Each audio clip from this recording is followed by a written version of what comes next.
Okay, another WFSO reaction about Vince McMahon. Wow. The series called Mr. McMahon, episode 2. So we just got done watching it, and you said wow. So I'm gonna Wow. let you start. Well, I'd never heard about the scandal with the Ring Boys, Yeah, I haven't the either. sexual abuse scandal, and I think over the years that seems to have been pushed under the rug. I'm glad they spoke about it because I said I'd never heard about it.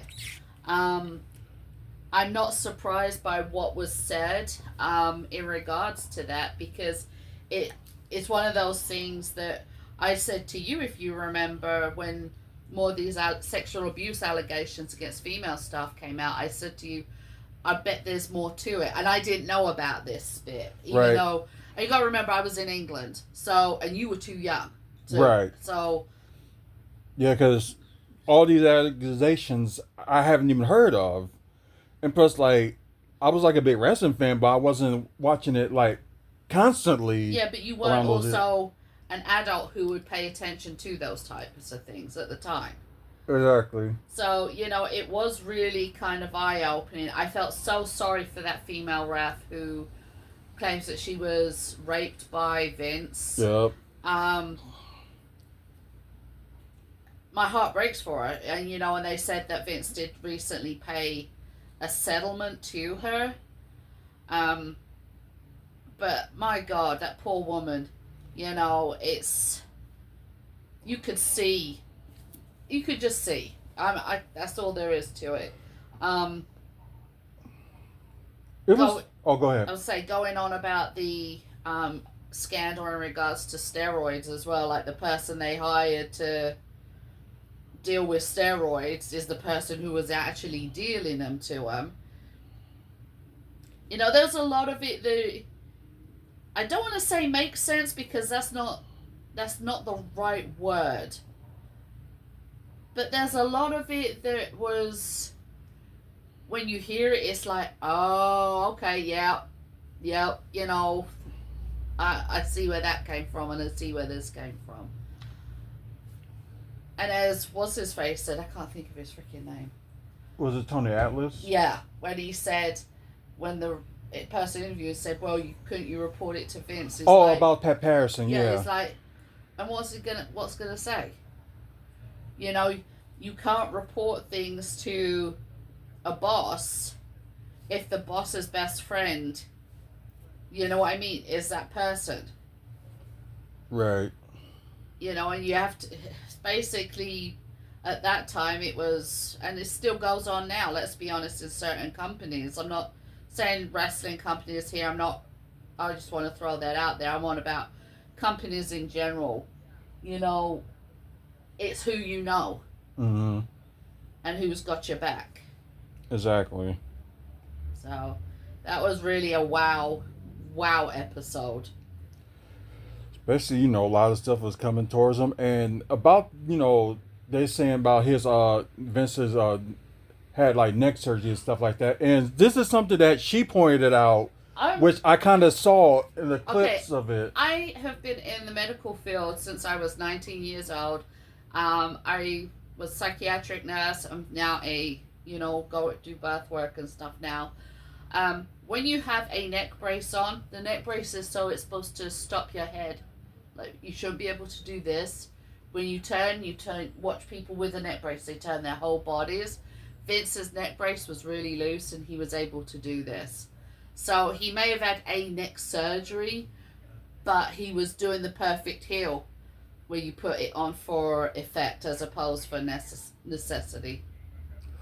Right. So you think that he was trying to build sympathy Oh, for he was the trying to build sympathy completely. right, and I know there's gonna be more to come about, with like Hulk Hogan's involvement, because I know they was talking about the story that because I didn't know the full story with Hulk Hogan like jumping ship to WCW or the way it went. So the way it went was like with all the scandals that was coming up, he decided, you know what, it's time to retire and spend more time with his family. So he was doing Thunder in Paradise. I did watch that a long time ago and thought it was okay. And he said apparently to Vince that he would not go and work for another company. Right. But if a company is offering you this amount of money for working this amount of days compared to what, Vince McMahon was overworking his staff and stuff Right. like that.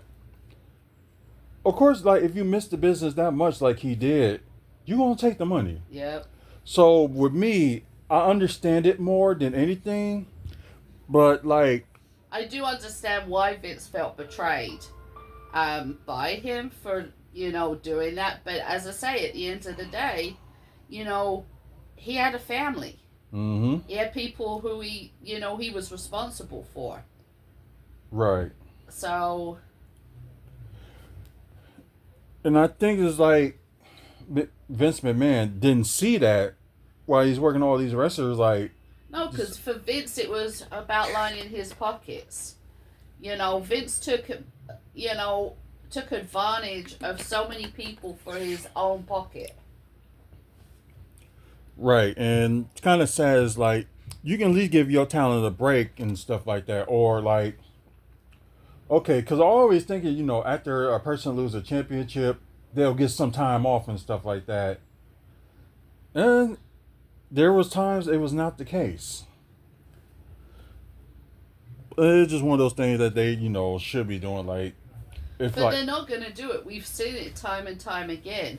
And Hulk was saying how, he was wanted, got offered, not Hulk, other people were saying here, yeah, he was offered 100 days working instead of 7 days a week, 365 days a year. mm, And okay, we'll pay you this amount of money. So he was guaranteed a certain amount of money. There's a lot of things that come into it. And, it's one of those things at the end of the day, you've got to remember it is a business and that person is allowed to make decisions that's right for them. But I'm betting that's why they had the clause put in now in wrestlers' contracts about going straight to another company afterwards. There's the 90-day clause. calls, yeah. Yeah. But yeah, we know the story isn't far from over, and as she was mentioned about, they mentioned like the very last moment about like some of these scandals that been out is like what she said was, if you were innocent, which Vince McMahon was claiming, why pay the why make a settlement? Exactly. Like, I know some people probably were like, okay, I want this to go away, so maybe I'll settle. Yeah, and I know that there are some people who it's actually cheaper to pay off a multi-million-dollar settlement instead of going through having to get an attorney and going through a trial and all of that lot. We know that happens. But there's also that, okay, how many people did he pay off? Right. Yeah, because with the Pat Patterson incident with some people, and with the molestation of the workers, and with the female referee, and the steroid lawsuit that was going on ever since then. There was a lot that went on there.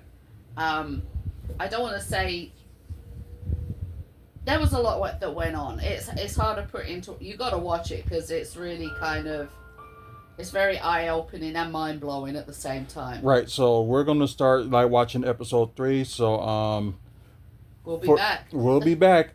Please, if you like the video with content like this and other stuff like Milwaukee Bucks content, comic book movies and TV news and Milwaukee developments and things like that, please like the video and please subscribe to the channel because it really will help. So I appreciate the subscribes I've been getting as of late. So keep them coming.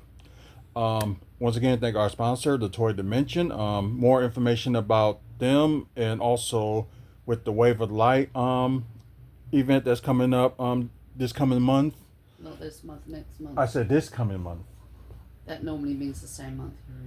Well, October 15th. Yeah, October there you go. 15th. So more information about those and like the sponsors for that event, including WFSO.